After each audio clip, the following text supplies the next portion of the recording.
Dariba diaries ये कहानी है सन 1840 के दौर की मिर्जा जानवाज की, जो कि पेशे से जासूस है, दिलेर भी है और जांबाज भी। नमस्ते, मैं हूँ सिड मक्कर और दरीबा डायरीज में मैं निभा रहा हूँ मिर्जा जानवाज का किरदार। बाबा, ये रहा वो हाथी जो कातिल ढूंढ रहा था। कि मिर्जा जानवाज जो हैं, उनको कुदरत ने नवाजा है।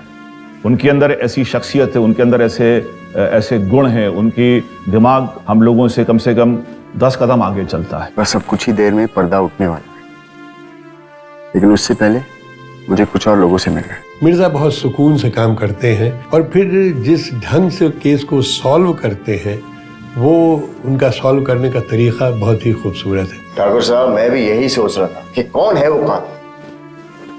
क्यों ना हम कातिल से ही पूछते।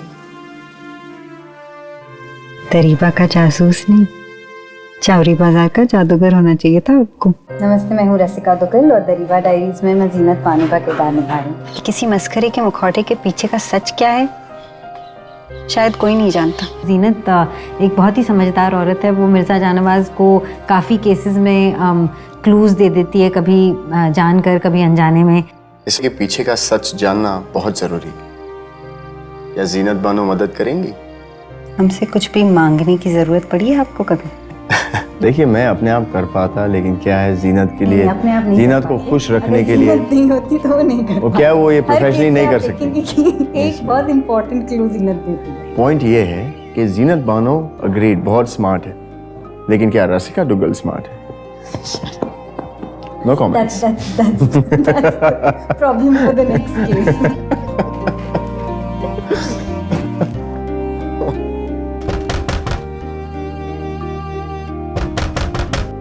श्याम सिंह। मेरा नाम कुश शर्मा है।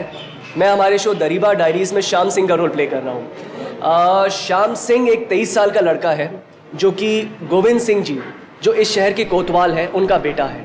जरा सब करो श्याम, मिर्जा जानवाज को देखो। जवाब उन जगहों से ढूंढ लेते हैं जहां कोई सोच भी नहीं सकता।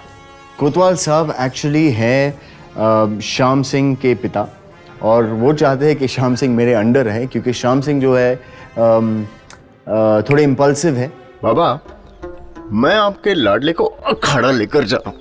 भाई, नूरा कुश्ती के अखाड़े में इतना वक्त बिताया, सोचता हूँ 2-4 पैंतरे मैं भी सीख लूं। अरे नहीं बाबा, अरे चलो श्याम सिंह। अरे मिर्जा बेटे, रास्ते में से बादाम खिला देना। जब हम प्री प्रोडक्शन के स्टेजेस में थे तो हमारे लिए जो लोकेशन हम चूज कर रहे बहुत ही इम्पोर्टेंट था। इस चीज़ का खास ध्यान रखना था मुझे कि 1840s या 1850s में जो भी चीज़ें हुआ करती थी, as like structures and the market, वो हमें काफ़ी उसके पीछे रिसर्च करना पड़ा। इसमें जो एक महल जो दिखाया गया है, महल का जो माहौल है, फिर उसमें जो डिफरेंट सेट्स क्रिएट किए गए हैं, बाजार का सेट क्रिएट किया गया है, जो इंटीरियर्स हैं, उनमें सब में हर चीज़ में इस बात का ख्याल रखा गया है कि पीरियड उसमें से ज़रूर झलकना चाहिए।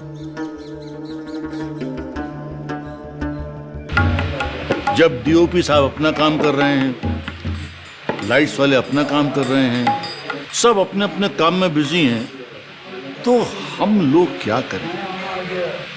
हमारे पास सिर्फ एक ही काम बचता है। जब भी मैं किसी को बताती हूँ कि मैं ऐसे शो पे काम कर रही हूँ जिसमें एक जासूस है और वो 1840s में सेट है, there's immediately a bright spark and people are totally interested. It's a very new idea and I think it's going to be a very very interesting show and people are going to enjoy it a lot. मुझे Dariba diaries में मिर्जा जानवाज का part करने में इतना मजा आया है और हमने इतनी मेहनत की है कि आई होप आपको भी पसंद आए। सब चीज